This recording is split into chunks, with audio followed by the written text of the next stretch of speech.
Dan doa itu tidak harus bahasa Arab ya. Karena kalau menceritakan pakai bahasa Arab nanti agak rumit ya. Harus belajar bahasa Arab dulu. Kuliah dulu nanti.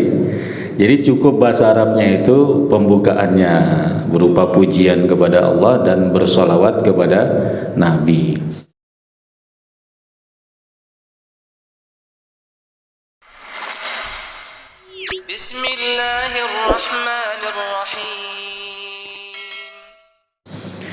Bismillahirrahmanirrahim. Assalamualaikum warahmatullahi wabarakatuh. Alhamdulillah wassalatu wassalamu ala Rasulillah wala haula wala quwwata illa billah, amma ba'd. Asbahna ala fitratil Islam wa ala kalimatil ikhlas wa ala dini nabiyina Muhammadin sallallahu alaihi wasallam wa ala millati abina Ibrahim hanifan muslima wa ma kana minal musyrikin. Ma'asyiral muslimin as-shaimun was-shaimat, jamaah salat subuh yang dirahmati Allah. Alhamdulillah, kita bersyukur pada Allah Subhanahu wa taala atas segala limpahan rahmat, taufik dan hidayahnya, khususnya di subuh hari ini. Alhamdulillah kita memperoleh keberkahan sahur. Kenapa saya menyebutkan ini sebagai keberkahan sahur? Karena ketika Nabi menganjurkan kita untuk mengakhirkan sahur menjelang sholat subuh, maka kita lebih bersemangat lagi untuk hadir di masjid bersama-sama melaksanakan sholat subuh berjamaah, yang mana sholat subuh ini disaksikan oleh para malaikat. Inna Qur'anal fajri kana mashhuda. Sesungguhnya sholat subuh disaksikan oleh para malaikat. Malaikat malam dan malaikat siang berkumpul di saat sholat subuh ini. Malaikat malam bertugas dari sholat asar sampai sholat subuh. Malaikat siang bertugas dari sholat subuh sampai sholat asar. Jadi pergantian shift tugasnya ada pada sholat asar dan sholat subuh. Malaikat malam yang sudah selesai bertugas hingga waktu subuh, kemudian naik ke hadapan Allah Subhanahu wa taala. Dan mereka ditanya oleh Allah, padahal Allah Maha tahu. Kaifa taraktum ibadi? Bagaimana kalian tinggalkan hamba-hambaku? Maka malaikat menjawab dengan jawaban yang ideal bagi seorang mukmin. Jawabannya adalah atainahum wa hum yusallun wa taraknahum wa hum yusallun. Kami datangi hambamu di waktu asar ya Allah, mereka sedang sholat berjamaah asar, salah satunya di Masjid Al-Amin. Dan kami tinggalkan mereka di waktu subuh, mereka juga sedang sholat berjamaah. Harapan kita, laporan malaikat kepada Allah adalah seperti yang termaktub dalam hadis itu. Karena bisa jadi laporan malaikat sesuai dengan kondisi hamba Allah di muka bumi. Bisa jadi di waktu asar itu ada yang sedang tidur, di waktu subuh juga ada yang sedang tidur, sehingga laporannya tidak seperti yang ada dalam hadis tadi. Laporannya ya mungkin malaikat akan mengatakan atainahum wa hum yanamun. Kami datangi mereka di waktu asar, mereka sedang tidur. Mungkin capek bekerja, kemudian langsung ke tempat tidur, atau suasana hujan yang deras sehingga nyaman untuk tidur. Wa taraknahum wa hum yanamun, dan kami tinggalkan juga mereka di waktu subuh, mereka juga sedang tidur.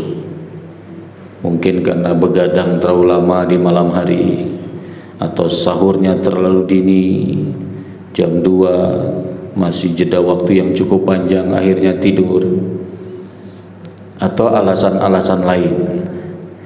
Jadi bagaimana kita setiap hari berharap laporan malaikat kepada Allah, walaupun Allah sudah tahu kondisi hambanya, adalah seperti yang terdapat dalam hadis, atainahum wahum yusallun wa taraknahum wahum yusallun. Kami datangi hambamu ya Allah di waktu asar, masyarakat muslim sekitar Masjid Al-Amin Bareng Tengah sedang sholat asar, dan kami tinggalkan mereka di waktu subuh. Mereka pun berlomba-lomba untuk bisa hadir di Masjid Al-Amin untuk sholat berjamaah. Itulah harapan jawaban malaikat untuk kita semua. Mudah-mudahan Allah memberikan petunjuk kepada kita semua. Kita senantiasa menjaga dan memelihara ibadah sholat 5 waktu, khususnya sholat asar dan sholat subuh. Jadi ini keberkahan sahur yang kita peroleh di waktu sholat subuh. Bahkan sebelum sholat subuh kita dapat sesuatu yang lebih baik dari dunia dan segala isinya. Dan saya lihat jamaah Masjid Al-Amin luar biasa banyak. Biasanya hari-hari terakhir ini sudah mulai 1 sof ya, 1,5 sof. Nah, ini tadi bisa sampai 3-4 sof ya. Apalagi didukung oleh anak-anak remaja yang juga ikut bangun sebagai kader generasi muslim yang akan melanjutkan kepemimpinan Islam di masa yang akan datang insyaallah. Para jamaah yang dirahmati oleh Allah, pada subuh hari ini sampai syuruk nanti saya ingin mengajak kita untuk tadabbur salah satu ayat di antara ayat-ayat puasa. Ayat yang berkaitan dengan dekatnya Allah dengan hamba-hambanya, dan Allah akan mengabulkan doa hambanya itu. Apalagi kita akan jelang 10 hari terakhir di mana kita disunnahkan untuk beriktikaf, dan salah satu amalan iktikaf itu adalah berdoa kepada Allah Subhanahu wa taala.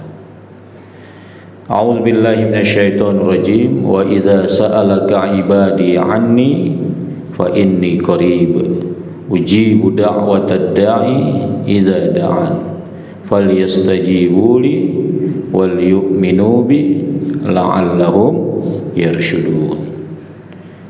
Dan jika hambaku bertanya kepadamu wahai Muhammad tentang aku, tentang Allah, jawablah bahwa sesungguhnya aku dekat. Allah dekat dengan hambanya. Aku akan mengabulkan doa orang yang berdoa. Maka hendaklah dia memenuhi perintahku, dan hendaklah dia selalu beriman kepadaku. Semoga mereka semua senantiasa mendapat petunjuk dan memperoleh kemaslahatan dunia dan akhirat. Para jamaah yang dirahmati oleh Allah, adalah Dr. Muhammad Sulaiman Al-Ashqar. Beliau ini dosen di Universitas Islam Madinah. Ada buku yang beliau tulis judulnya Zubdatut Tafsir. Dalam menjelaskan ayat ini, beliau mengutip 2 hadis. Hadis yang pertama berkaitan dengan sebab turunnya ayat tadi.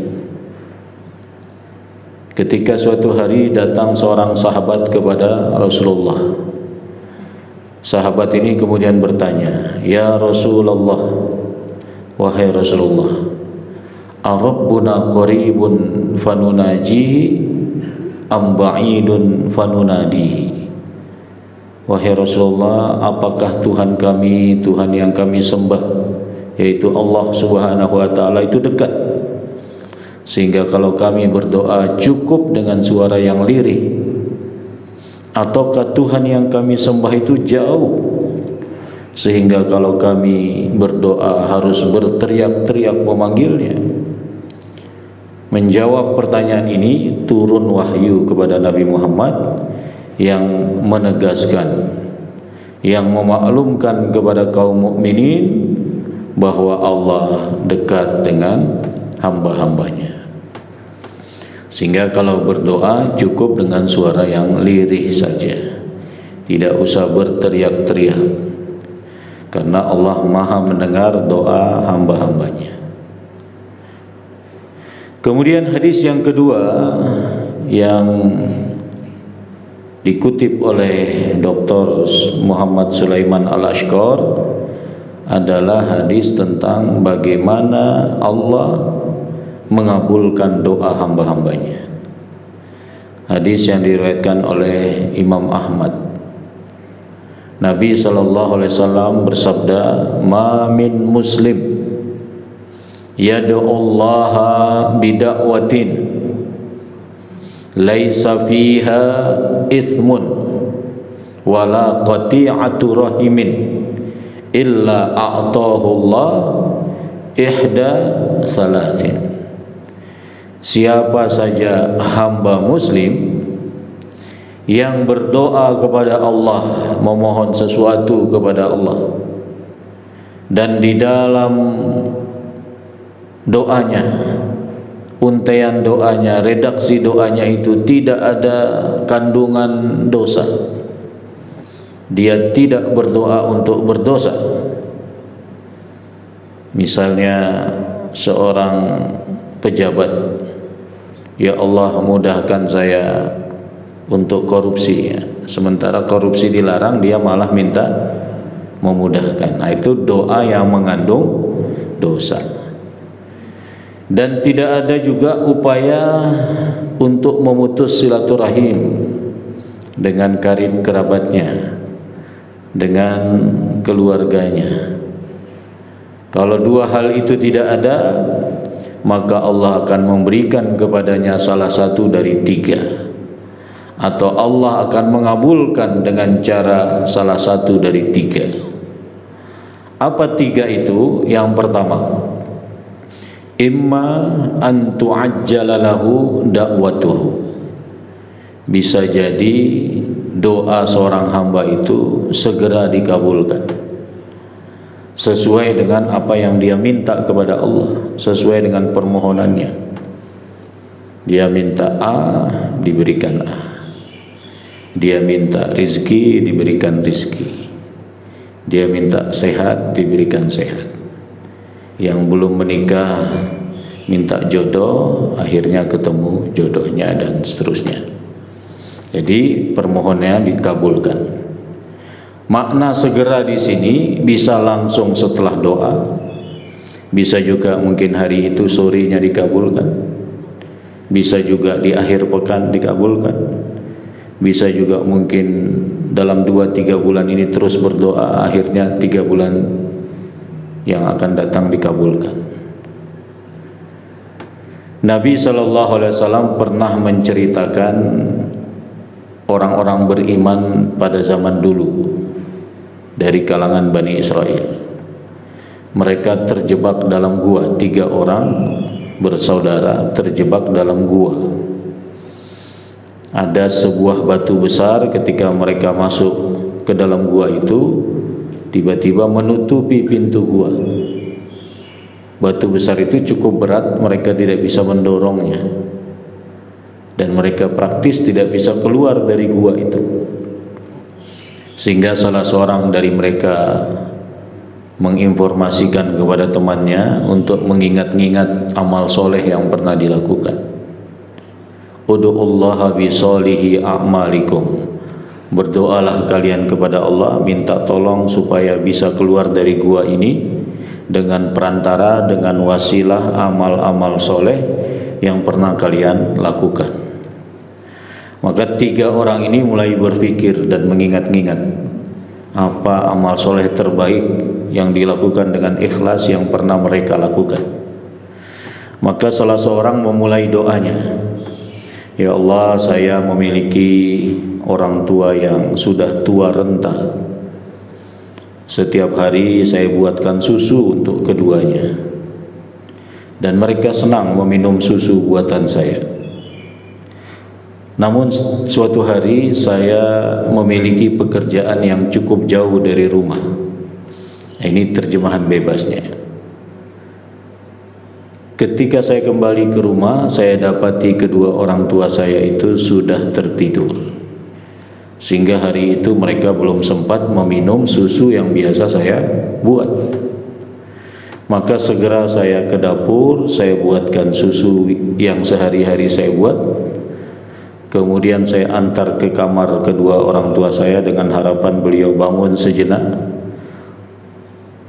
Kemudian saya menunggu dan ternyata beliau berdua bangun.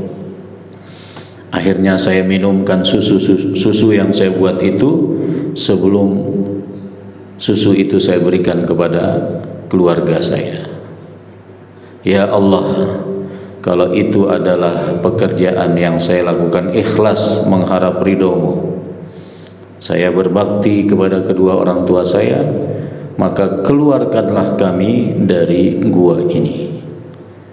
Persis setelah doa selesai dipanjatkan, batu besar yang menutupi pintu gua itu bergeser. Berarti doanya langsung dikabulkan setelah berdoa. Jadi bukan tidak mungkin itu terjadi. Contohnya ada pada kisah yang dikisahkan oleh Nabi. Ini sekaligus memberi pelajaran bahwa amal-amal soleh yang kita lakukan sehari-hari, asalkan dilakukan dengan ikhlas mengharap ridho Allah, mungkin mengurus masjid, mungkin mengurus anak yatim, mungkin memberi makanan untuk berbuka dan lain sebagainya, bisa kita jadikan sarana atau wasilah dalam berdoa. Selama ini kan kita senangnya kalau berdoa itu ya langsung saja. Ya Allah, sehatkanlah hamba.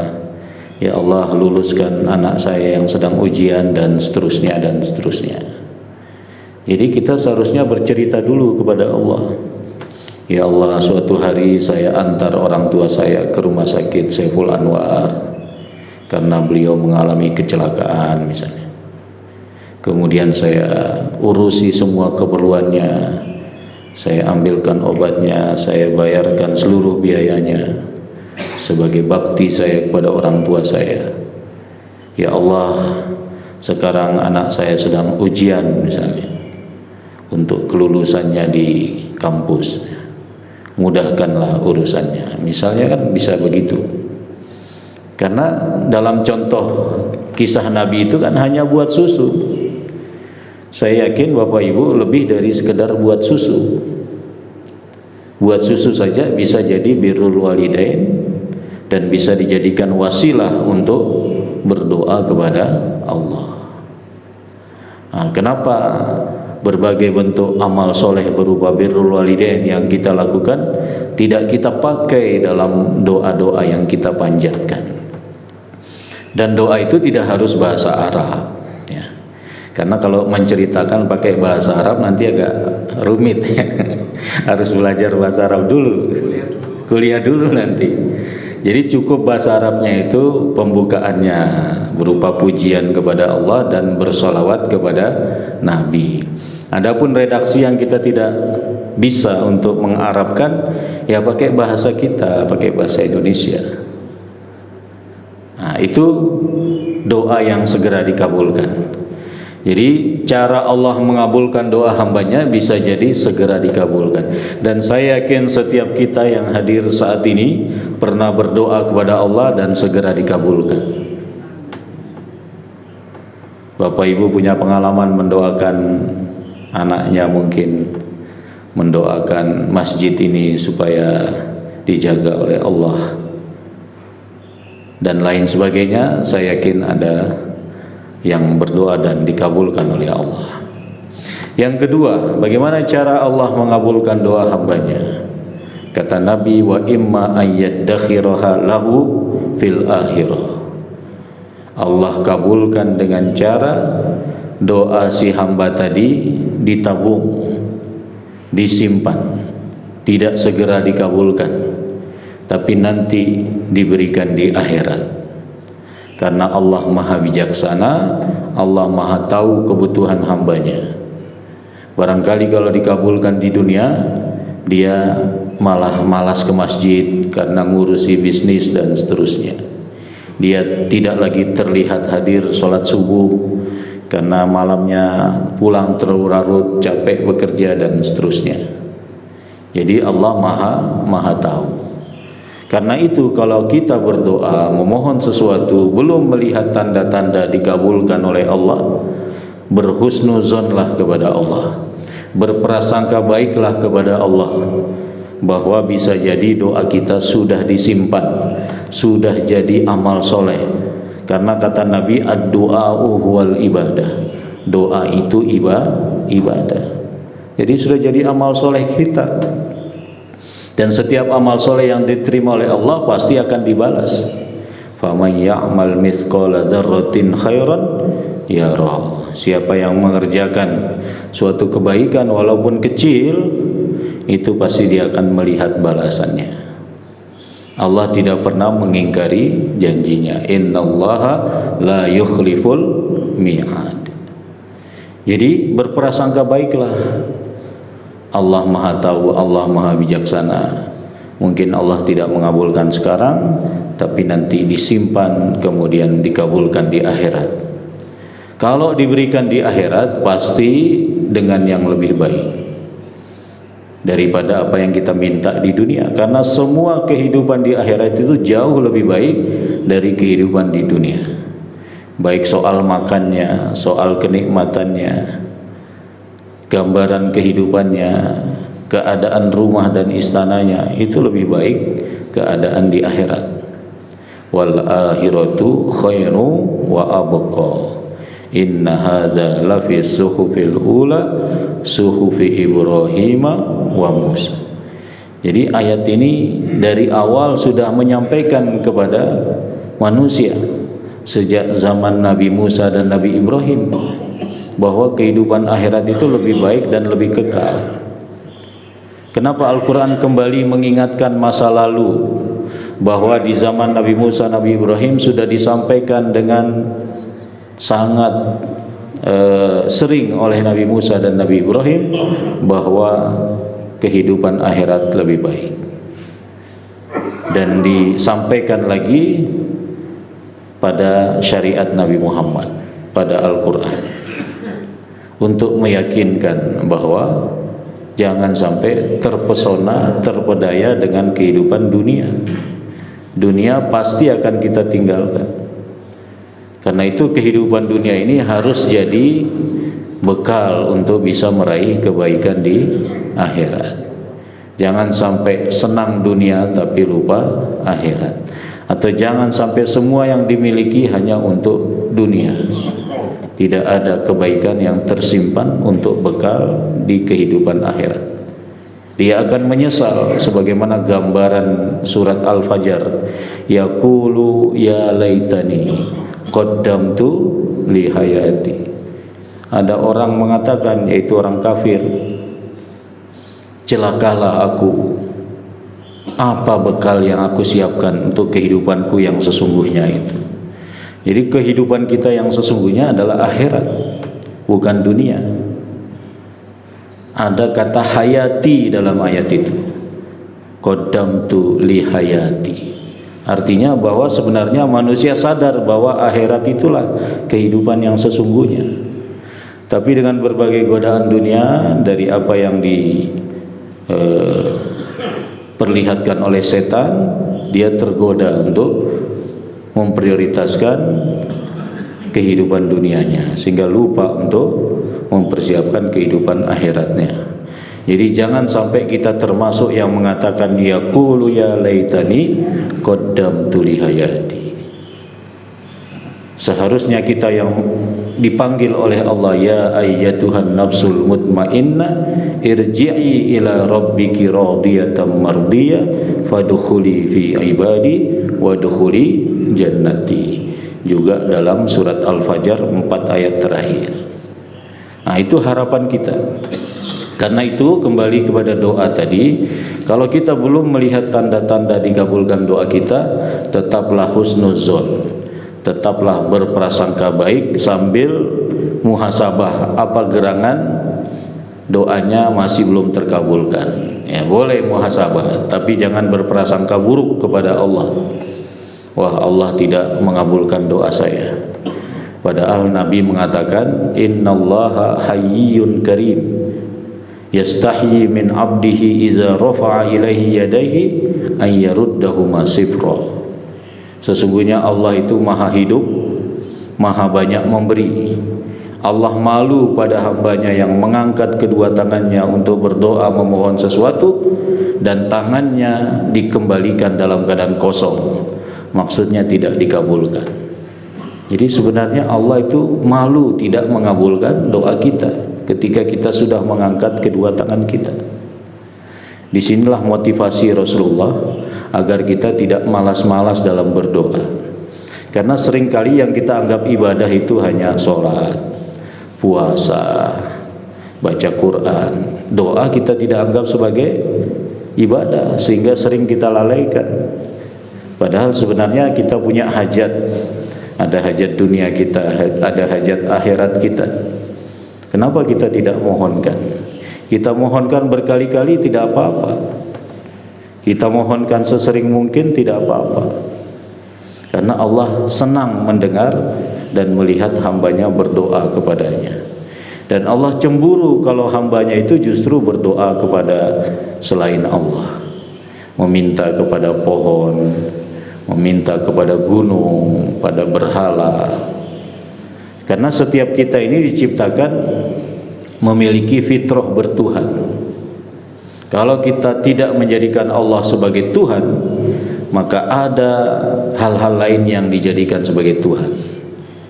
Sehingga ada orang menyembah batu, ada orang menyembah matahari, ada orang menyembah Nyi Roro Kidul, apalagi menyembah ini dan itu. Karena dalam dirinya ada fitrah bertuhan, tapi dia salah arah dan tidak mau tahu untuk mencari Tuhan yang sesungguhnya. Disinilah pentingnya dakwah tauhid, sehingga misi semua nabi dan rasul itu adalah tauhid, la ilaha illallah. Ini yang kedua. Bagaimana cara Allah mengabulkan doa hambanya yang ketiga?